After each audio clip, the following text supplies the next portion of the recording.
How you doing today? My name is Thomas McCauley from Lexington Capital Holdings, and today we're going to be talking about a couple of reasons why your inquiry for financing may have been declined.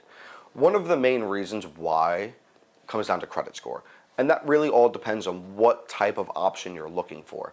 On the alternative side of things, credit score doesn't necessarily come into play too hard. It's more about the revenue that the business is doing and how healthy the bank statements look. When it comes to something a little bit more traditional, like bank financing or SBA or equipment, that's where credit score can really come into play.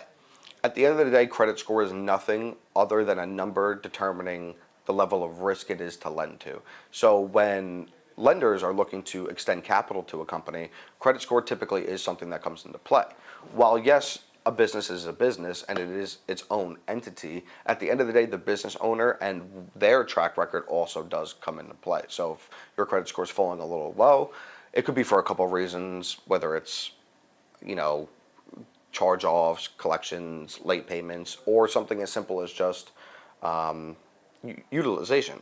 So I know a lot of business owners typically will max out their personal finances to run their businesses.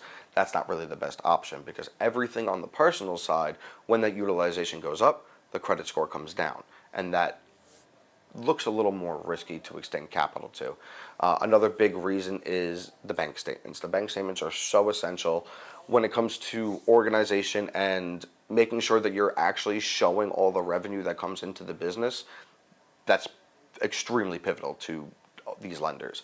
You could have hundreds of thousands of dollars coming into your business, but if it's all cash and you're not depositing it into your business account, how are they going to know? So your business could be doing very well, but if it's not reflecting on the bank statements, those lenders aren't necessarily going to be too happy or too willing, rather, to extend that capital to you.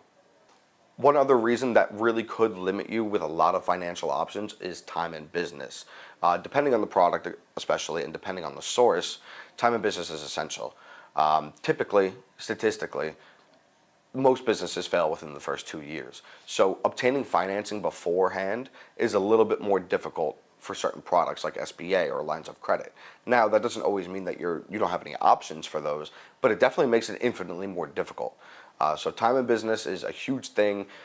Definitely use that first 2 years to establish yourself as a company and really show that you can perform and profit before really trying to obtain any type of financing. And if you are looking for financing beforehand, make sure you contact Lexington Capital Holdings because we help startup companies. Anything that you guys need, we're more than happy to help you out with. Just definitely take those 3 things into heavy consideration before looking for any type of financing.